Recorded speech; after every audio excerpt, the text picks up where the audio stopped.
അതായത് വർഷങ്ങൾക്ക് മുമ്പ് പോർച്ചുഗീസുകാർ വന്നപ്പോ ഇവിടെ കോട്ട പണിതു.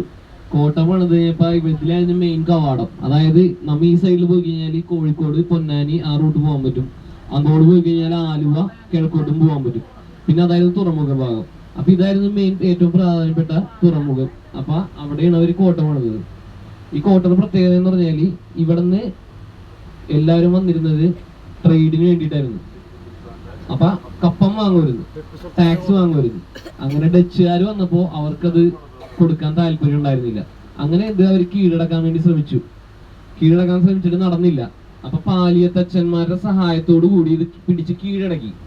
കീഴടക്കിയതിനു ശേഷം ഡച്ചുകാർ കീഴടക്കിയതിന് ശേഷം ഇത് മൊത്തം തകർത്തു. അതായത് ഇനി ഇങ്ങനെ ഒരു കോട്ട വേണ്ടെന്നുള്ള രീതിയിൽ മൊത്തം തകർത്ത് നശിപ്പിച്ചു. അത് കഴിഞ്ഞപ്പോ അപ്പോഴും തകർന്നിട്ടുണ്ടായിരുന്നില്ല, കുറച്ച് ഭാഗം കൂടി ഉണ്ടായിരുന്നു. അങ്ങനെ ഇരിക്കുന്ന സമയത്തായിരുന്നു നമ്മുടെ ടിപ്പു സുൽത്താനൊക്കെ പടയോട്ട കാലം വന്നത്. അവരും ഒന്ന് കീഴടക്കി.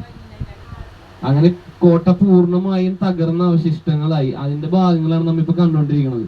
അതിന്റെ മെയിൻ കവാടം വരുന്നു നമ്മിപ്പോ പാസ് ചെയ്ത് ഇങ്ങനെ പോകുന്നത്. ആ ചെറിയ കൽപ്പടവുകൾ ഉണ്ടില്ലേ, അവിടായിരുന്നു മെയിൻ കവാടം. അന്ന് പായ്ക്കപ്പലുകളായിരുന്നു വന്നുകൊണ്ടിരുന്നത് വെച്ചത്. ഇപ്പൊ കോട്ടയുടെ ഈ ഒരു സ്ട്രക്ചർ മാത്രമേ നമുക്ക് കാണാൻ പറ്റുള്ളൂ. നമ്മളിവിടെ കയറേണ്ട ഒരു പോയിന്റ് ആണ്. ഇപ്പൊ നമുക്ക് ഫുഡ് കഴിക്കാറായതുകൊണ്ട്